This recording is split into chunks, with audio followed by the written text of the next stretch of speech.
सिरकटी चुड़ैल की कहानी। दुनिया में अजीबोगरीब भूतिया घटनाएं होती रहती हैं, लेकिन इनमें कितनी सच्चाई होती है, इसका कोई पुख्ता प्रमाण नहीं है। आप सभी ने भूतिया कहानियां, भानगढ़ की कहानी, भूतिया खंडहर के बारे में तो जरूर सुना होगा। तो चलो शुरू करते हैं आज की यह खौफनाक कहानी। राहुल एक मल्टीनेशनल कंपनी में ब्रांच मैनेजर की नौकरी करता था। एक रोज राहुल को ऑफिस से घर जाने में देरी हो गई। सर्दियों के मौसम में दिन का समय जल्दी बीतता है और शाम होते होते ठंडी भी हो जाती है। राहुल ऑफिस से घर जाने के लिए निकला। राहुल घर के रास्ते पर चला जा रहा था, तभी उसे एक आवाज सुनाई दी। यहीं रुक जाओ। आवाज सुनकर राहुल वहीं ठहर गया और पीछे मुड़कर चारों तरफ देखने लग गया, लेकिन चारों तरफ कोई नहीं दिखाई दिया। राहुल को फिर से वही आवाज सुनाई दी। सामने देखो। जैसे ही राहुल ने सामने की तरफ देखा तो जमीन पर उसे कुछ चमकती हुई चीज दिखाई दी। राहुल उसके पास गया और देखा तो यह कोई साधारण चीज नहीं थी, बल्कि एक चमकता हुआ बेशकीमती हीरा था। राहुल ने चमकते हीरे को अपने हाथ में लिया। हीरे की चमक देखकर राहुल की खुशी का कोई ठिकाना न रहा। राहुल इस बात से बिल्कुल अनजान था कि यह कोई साधारण नहीं, बल्कि एक भूतिया हीरा है। अचानक भूतिया हीरा में से आवाज आई। राहुल, तुम्हें और हीरे चाहिए तो इस जमीन को खोदो।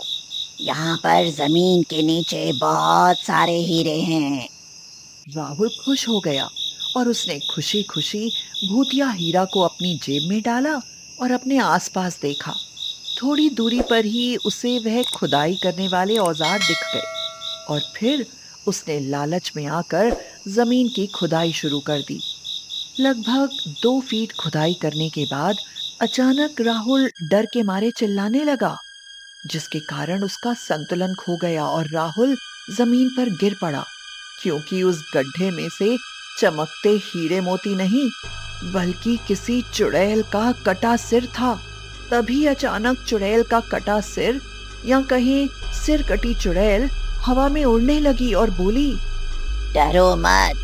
बड़े बड़े देशों में ऐसी छोटी छोटी बातें होती रहती हैं। मैं तुम्हें कोई हानि नहीं पहुंचाऊंगी। मैं तुम्हें बहुत सारे चमकते बेशकीमती हीरे भी दूंगी। तुम्हारी जिंदगी आबाद कर दूंगी। बस मेरी बात को ध्यान से सुनो। मैं जहाँ जा रही हूँ वहाँ मेरे पीछे पीछे चले आओ। जिसके बाद सिर कटी चुड़ैल हवा में उड़ी और जंगल की ओर बढ़ती हुई उड़ने लगी। लगभग 1 किलोमीटर चलने के बाद सिर कटी चुड़ैल रुक गई और साथ में राहुल भी रुक गया। फिर चुड़ैल का कटा सिर राहुल से बोलता है, इस जमीन में बहुत सारे बेशकीमती हीरे, मोती, जवाहरात छुपे हुए हैं। ये सुनकर राहुल वहां पर खुदाई करने लगा। खुदाई करने के बाद गड्ढे में जो मिला उसको देखकर राहुल और भी डर गया, क्योंकि वहां हीरे नहीं बल्कि सिर का कटा हुआ धड़ मिला। चुड़ैल का कटा सिर कहता है, तुमको एक आखिरी काम करना है। उसके बाद मैं तुम्हें बेशकीमती हीरों से माला माल कर दूंगी। तुम्हें कहीं से भी एक लोटा खून लाना होगा।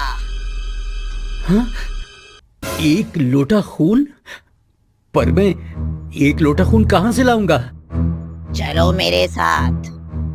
वो डरावना चेहरा राहुल को साथ लेकर थोड़ी दूर गया, जहां उसे एक इंसान जाते हुए दिखाई देता है। सिर कटी चुड़ैल राहुल से बोली, उस इंसान की हत्या कर दो और उसका खून ले आओ। राहुल डर गया और बोला, नहीं नहीं, ये मुझसे नहीं होगा। मैं किसी की हत्या नहीं कर सकता। यदि तुमने मेरा कहा नहीं माना तो मैं तुम्हारी जिंदगी बर्बाद कर दूंगी। राहुल हाथ जोड़कर उस कटे सिर से कहता है, मुझे माफ कर दो। यदि मैं उस इंसान की हत्या कर दूंगा तो पुलिस मुझे सजा देगी और मेरी पूरी जिंदगी जेल की काल कोठरी में बीत जाएगी। तभी सिरकटी चुड़ैल गुस्से में कुछ तंत्र शक्तियों का उच्चारण करती है। ओम भूतेश्वरी मम वश्य कुरु कुरु स्वाहा। नो छुरी विद लोटा लावा। फिर एक छुरी और लोटा प्रकट हो जाता है। सिरकटी चुड़ैल गुस्से से बोली, यदि तुमने मेरा कहना नहीं माना तो मैं तुम्हारे साथ साथ तुम्हारे पूरे परिवार को जहन्नुम पहुंचा दूंगी, वो भी बिना टिकट के। मौत के डर से राहुल उस इंसान को मारकर उसके खून से भरा लोटा ले आता है और सिरकटी चुड़ैल के पास रख देता है, जिसको देखकर वो चुड़ैल बहुत खुश हो जाती है और राहुल से बोलती है, यह खून का लोटा मेरे धड़ पर डाल दे। उस सिरकटी चुड़ैल के कहे अनुसार राहुल खून से भरा लोटा उसके धड़ पर डाल देता है, जिसके बाद चुड़ैल का कटा हुआ सिर और धड़ दोनों आपस में जुड़ जाते हैं, जिसको देखकर राहुल और बुरी तरह से डर जाता है। जो भी हो रहा था उसको देखकर राहुल की तो हालत बहुत खराब हो गई थी। चुड़ैल को जिंदा होता देखकर राहुल डर गया था। चुड़ैल जिंदा होकर जोर जोर से हंसने लगी।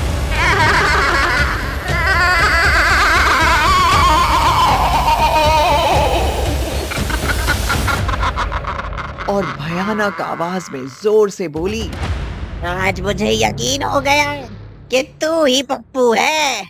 तूने मुझे जिंदा करके बहुत बड़ी गलती कर दी है।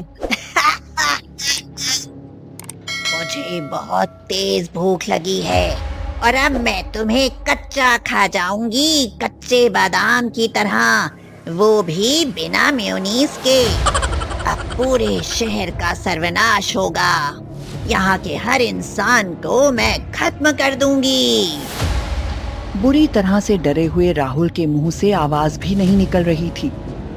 इसके बाद राहुल वहां से तेजी से भागता है, लेकिन चुड़ैल ने छलांग लगाकर राहुल को वहीं गिरा दिया और बोली, कहाँ भाग रहा है बे? अब मेरी भूख तू ही शांत करेगा। वो चुड़ैल जैसे ही राहुल को खाने के लिए आगे बढ़ती है, अचानक उसका सिर उसके धड़ से अलग हो जाता है। राहुल कुछ समझ पाता उससे पहले उसको एक अघोरी बाबा दिखाई देते हैं। अघोरी बाबा ने कहा, चिंता ता तता तता चिंता तता। बाबा, मैं समझा नहीं, इसका मतलब क्या है? इत्मीन बालक, चिंता मत करो, मैं आ गया हूं। अब तुम उस सिरकटी चुड़ैल से सुरक्षित हो। जब तुम खून से भरा लोटा ले जा रहे थे, मैं तभी समझ गया था कि जरूर कुछ अनहोनी होने वाली है। मैं तुम्हारे पीछे पीछे आ गया। मैंने अपनी मंत्र शक्ति से उस सिरकटी चुड़ैल को मार दिया है। अब तुम निश्चिंत होकर अपने घर जा सकते हो। आज भी राहुल को जब उस रात का खौफनाक मंजर याद आता है तो वह बहुत बुरी तरह डर जाता है। फ्रेंड्स, यदि आपको सिरकटी चुड़ैल की कहानी पसंद आई हो तो आप इसे शेयर कर सकते हैं।